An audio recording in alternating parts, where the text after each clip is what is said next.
নমস্কার সম্মানীয় প্রিয় কৃষক বন্ধু এবং ব্যবসায়িক, আজ 13 এপ্রিল 2026 সোমবার আপনাদের নিয়ে চলে এসেছি নদিয়া জেলার অন্তর্গত বার্নিয়া মার্কেট।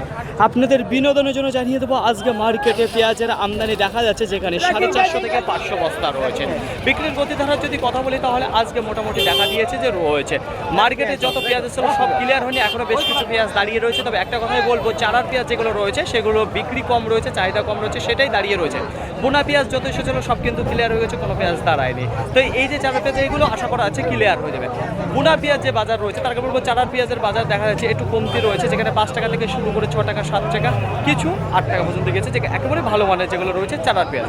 বোনা পেঁয়াজ যেগুলো রয়েছে 9 টাকা রয়েছে, কিছু 10 টাকা রয়েছে, 11 টাকা রয়েছে, 12 টাকা। 12 টাকার যে ঘরে রয়েছে সেটা কিন্তু শুকিহারি যে পেঁয়াজটা রয়েছে বোনা পেঁয়াজের মধ্যে সেটাই বিক্রি হচ্ছে। বোনা পেঁয়াজের প্রতি চাহিদা কিন্তু ভালো দেখা যাচ্ছে মার্কেটে, বার্নিয়া হোক কিংবা নাজিরপুর, দুটো জায়গায় কিন্তু বোনা পেঁয়াজের প্রতি চাহিদা দেখা যাচ্ছে। গুলটা গুলটি মিডিয়াম এই সাইজের পেঁয়াজটা। তো দেখুন ফ্রেন্ড, মার্কেট আজকে একটু বেচাকেনা ভালো হওয়ার সত্ত্বেও কিন্তু চারার পেঁয়াজ পুরোপুরি ক্লিয়ার হলো না, কিন্তু বোনা পেঁয়াজ ক্লিয়ার হয়ে গেছে। দেখা যাক কতক্ষণে এগুলো ক্লিয়ার।